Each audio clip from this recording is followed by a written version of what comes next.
Hey guys, Happy New Year 2018, and what a fabulous year we're gonna have. This is gonna be my first Facebook Live video. I'm super excited to share this with you all, and I'm gonna be reading a chapter from one of my new books, actually my first book, Thrive Medicine, How to Cultivate Your Desires and Elevate Your Life. So for those of you who have already purchased the book, thank you for the support.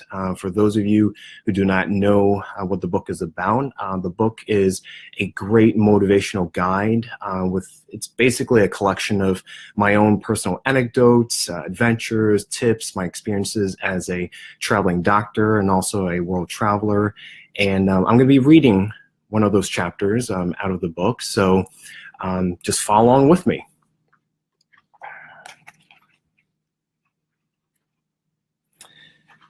So this is in chapter 11 for those of you who have it. It's on page 114. So chapter 11, present. Death is not sad.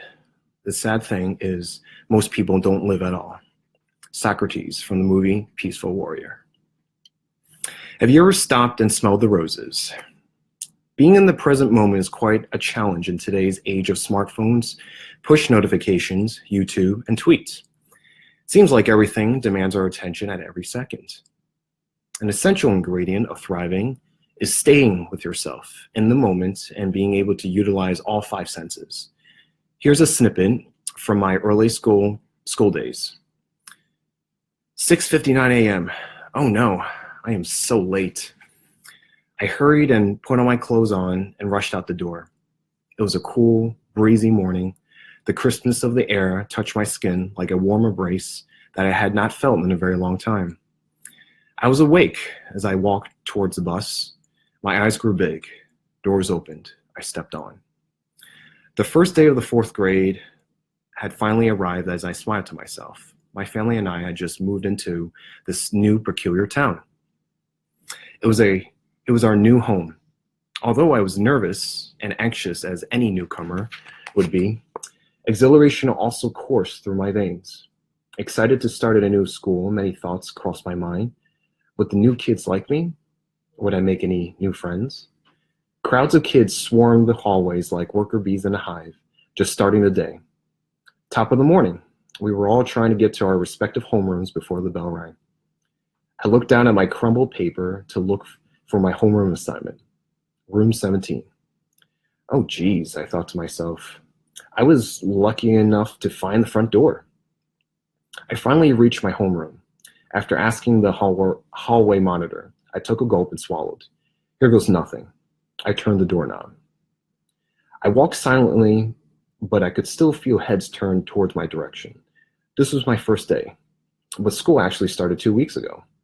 The teacher looked at me and smiled. She motioned to take a seat. Class, please welcome your new classmate. I quickly took my seat and placed my bag on the floor. I took out my composition book and 2 mechanical pencils. Yes, I know. I was a dork back then. I didn't like to sharpen pencils, okay? The teacher opened up her book and placed her eyeglasses on. She had a lovely charm about her. She was wearing a freshly pressed magenta dress top, and her hair was tucked back in a bun. Her rosy cheeks welcomed us. I immediately felt at ease, as if I'd been in this new school for the past 6 months. The teacher fingered down a list. Okay, class, I'm going to take attendance. Please raise your hand when I call your name. Oh boy, I thought to myself. Beads of sweat rolled down my forehead. Ashley, Scott, Jason. Man, I did not like the feeling of attention on me. I had gotten into a couple of schoolyard fights at my last school and into a lot of trouble, not only by receiving detentions, but with my parents as well. They were not pleased with me. I did not like the looks I received back then, the looks of disgust and disappointment from my last teacher and classmates. I beat myself up to do better. Isn't it funny that we grow up to do the same thing as adults? I wanted to start fresh, to start over again in this new place. Julie, Justine, Colin Zoo. My racing thoughts suddenly halted at that moment. Everything silenced. My focus sharpened towards the teacher. Everything zoomed in. I quickly stood up out of my seat and raised my hand high. I'm here, present, I yelped. A couple of the girls next to me giggled to themselves. The teacher smiled and encouraged me to sit down. I felt a wave of embarrassment cross my face as it flushed bright red. Who jumps up out of their seat during roll call? All eyes were on the new boy, only this time I smirked in return. Something was different. I decided to stay out of the past and focus on the current moment. What was the point of referring to the past when I realized I was already missing my current reality? The fourth grade was going to pass me by if I did not pay attention to my reality. There are 2 points to this story: letting go of the past and being mindful in the current moment. There's no need to wonder what once was. Those moments are gone. The past serves as a reminder that the events we have lived out simply just happened. There's no need to harbor judgment about them. The past does not define who we are. Many people victimize themselves by letting the past take over, by overwhelming their world. For example, you may think that you are a bad daughter because you neglected to do as you were told by your father. You may also think that you are not the brightest student because you were ranked third in your class. These and many other examples are simply events that just occurred. They are there to remind you that you get to make a different choice when a similar event arrives again. This concept can also be applied to future thinking as well. Do not let the past and future take us away from the present, this very moment. Furthermore, I've noticed over the years that my memories have the strongest impact and are the most memorable when I choose to be present.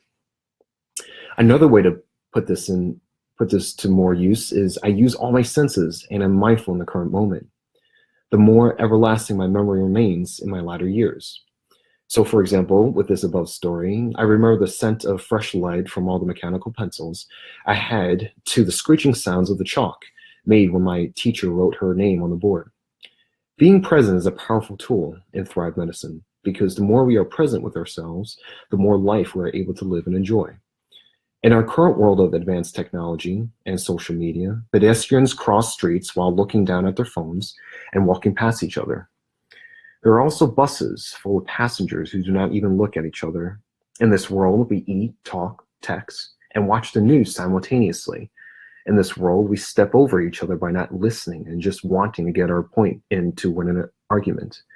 In this world, the only time we are not bombarded with paid advertisement is when we go to sleep. So let me ask you, do you remember what you ate for lunch yesterday? Do you remember the last conversation you had with your folks? When was the last time you gazed at the stars? Quite simply, we live in a world full of distractions, whether it is from constant phone calls, being stuck in grid-like traffic, with radios blasting, or our smartphones going off every 5 seconds. It is quite noisy. Our world is full of noise, smoke, and distractions. Things that constantly take us away from the only thing that matters, this moment. What do I mean by this? Let me break it down. This moment means this very second, this very instant in which you are holding this book and reading these very words. The current moment now that you just took a breath and sipped your water or coffee. Let's try this exercise. Turn off your phone and tell your present company you will be gone for the next 5 minutes. Don't worry, I'll bring you back. Look for a flower outside, either in a nearby garden or park. Go to the next flower that catches your attention. Okay, look at each petal. What color is it? Look at the contours of each petal. Is one of them broken? Do you see any critters on it? What are they doing? Now, lean close, shut your eyes, and smell the flower. What does it smell like? Take 3 sniffs. Does it smell sweet? Like dirt? Fresh? Excellent. Now cradle the flower in your hands. Careful, you are a giant compared to the flower. Close your eyes. What does it feel like? Firm, soft, fragile? Take 10 seconds doing this. Now reach down to the stem. Caution if there are any thorns. Feel the support of the stem holding the flower up. It feels strong and tall, right? Amazing, I know. If there aren't any flowers nearby, reach for your coffee or teacup. Close your eyes. What do you feel? Warmth? Your cup embraced by your hands? What else? Is it a paper cup, a styrofoam, ceramic mug? Next, take a whiff. What is that aroma? Is it a mocha whipped or pumpkin spice frappuccino? Or is it a serene chamomile tea? This exercise can be applied to anything. All it requires is that you focus your attention on one thing and on one thing at a time. Yes, it may seem simple, but actually it is much more difficult if you are out of practice. Where was your mind at when you were doing this? Were you truly focused on the flower or the cup of tea? Or did your mind fill up with thoughts like, what am I going to make for dinner? Or who's going to pick up the kids from baseball practice? Or did I walk the dog this morning? It's okay if you did. If your mind didn't wander and you were able to follow along, then kudos to you. You were able to block out distractions from your mind at that moment and be present and focused. If you did, even if you did, do not be surprised if your thoughts came pouring back in right after the exercise. It takes practice, daily practice, a lifetime of practice. So the next question is, why is this moment the only thing that matters? Well, let's look at the big picture. Life is a series of moments, notable moments, and sometimes moments forgotten. It is your choice whether to make these moments worth remembering. Moments that make your hair stand up, moments where you could not stop laughing, you fell over, moments where you looked into the eyes of your beloved and the world stopped. In the present moment, you can simply enjoy everything around you because you chose to focus, pay attention, and be present to the realization that life is all around you. Whether you're alone in your room reading this, in a busy cafe, or on a bustling bus, life is happening around you all the time, whether you choose to be present or not. So be present. Be here, because once the moment passes, it is gone. You can never get it back. Yesterday is history. Tomorrow is a mystery. Today is a gift. That's why it's called the present. Alice Morse Earl. My nostalgic childhood memory from the above also highlights another crucial point. The present is also a chance to start over anew. Consider this. When you wake up in the morning, have you ever reflected on the fact that you actually woke up alive? If never given a chance to wake up again, would you have had any regrets from the life you have lived thus far? Using a previous Thrive Medicine strategy, gratitude allows us to reflect on how lucky we are to live the life we have lived. Never mind if you have regrets or have made mistakes in the past. We all have. The current moment, the present, today is your second chance to press the refresh button. That is such a gift. It is a miracle that you are given a second chance in life because you woke up this morning. It gives you the opportunity to choose differently. Choices to lead your life either the same way or to veer off the beaten path and to create your own brand new trail. Getting into the practice of viewing today as a gift will set yourself up for the better in the long haul because you essentially shift how you perceive and live your life. That is thriving, choosing better. Your life is a gift. Do not waste it. Your life is a canvas. Paint it and create your masterpiece.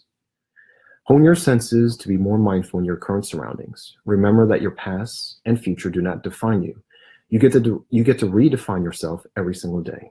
Your life shifts for the better when you treat today as a gift. So that is the end of chapter 11. There are actually action steps at the end of each chapter with notes for you to jot down your immediate thoughts and ideas.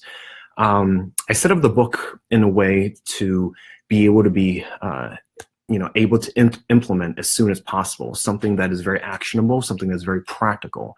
Every chapter is unique and different. Every chapter can be read independently, not necessarily sequentially. A lot of great personal stories from my own life, childhood, work, family, close friends, conversations, just to highlight different concepts in the book. Thanks again for following me along. This is basically an idea to present as a live reading. So sometimes authors do live readings and, for example, like, Barnes and Nobles, and they'll have a bunch of people gather around. So I figure why not use our current technology to do a live reading using, Facebook Live. So I hope you enjoyed it. I'm going to put down in links where you can purchase the book. My book is in print, Kindle, non-Kindle versions, and the new update is if you are a Goodreads member, I'm giving away 10 copies that's going to be signed personally by me in a giveaway. So all you got to do is go to goodreads.com, sign up as a member, and also just enter the giveaway. So I'll put all the links in below down here after the video, and I'm also going to post this on my YouTube channel. So Happy New Year again. Attack this year with a lot of fervor and hunger, and this is going to be a great year. I have a really good feeling about this year upcoming. Last year was also great. I hope it was good for you too. And if you have any comments, feel free to reach out to me on Facebook, Instagram, LinkedIn, and on my YouTube. So it was a pleasure reading for you guys, and I hope to see you soon. And Happy New Year. I love you guys all. Take care. Bye-bye.